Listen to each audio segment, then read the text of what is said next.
Berita selanjutnya, saudara, banjir yang melanda wilayah Batabual, Maluku menghambat aktivitas belajar mengajar. Siswa tidak bisa ke sekolah karena banjir besar dan sulitnya akses jalan dan jembatan untuk menyeberang ke sekolah mereka. Di Desa Wailawa, ini kata anak sekolah, saya bisa pergi sekolah karena banjir. Banjir terjadi di Kecamatan Batabual, Kabupaten Buru, Maluku yang membuat siswa SMA Negeri 11 kesulitan untuk pergi ke sekolah.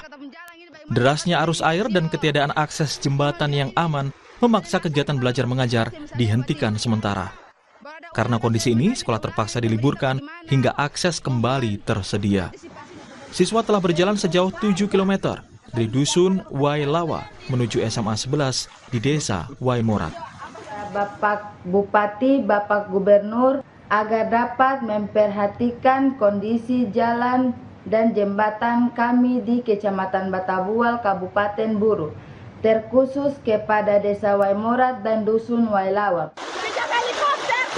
Tidak hanya pelajar SMA, SMP, dan SD dari Dusun Wailawa juga tidak bisa ke sekolah kalau sudah hujan deras melanda Batabual.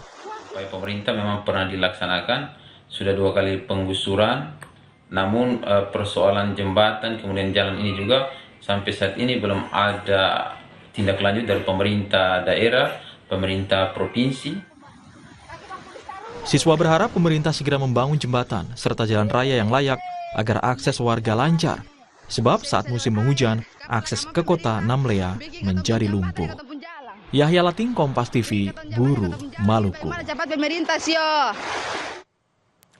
Kalau yang satu ini, saudara, ada warga desa Yehembang, Jemberana, Bali memanfaatkan jembatan bambu untuk berbagai aktivitas sosial dan ekonomi.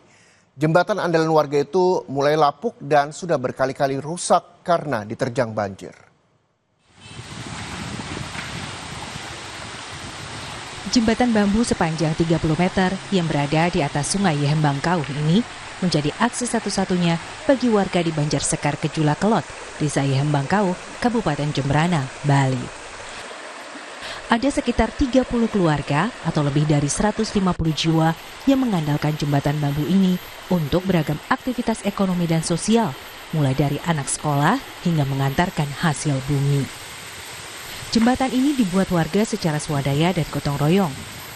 Terbuat dari bambu dan kondisinya mulai rusak karena lapuk. Menurut warga, jembatan bambu ini sudah beberapa kali rusak diterjang banjir, namun dibangun kembali oleh warga. Perbaikan biasanya tidak bertahan lama.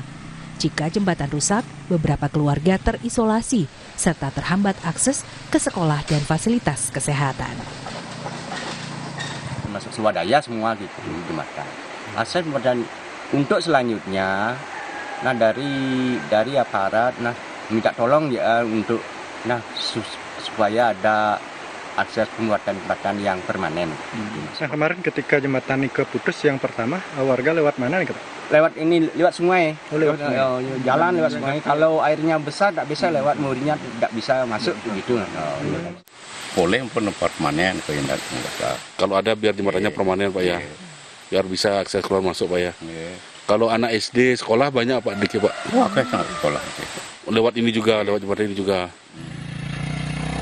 Warga berharap jembatan bambu ini bisa diganti dengan jembatan permanen yang lebih kuat, sehingga warga tidak perlu lagi was-was jika air sungai meluap dan kembali merusak jembatan. Igede Ardike, Kompas TV, Jemberana, Bali.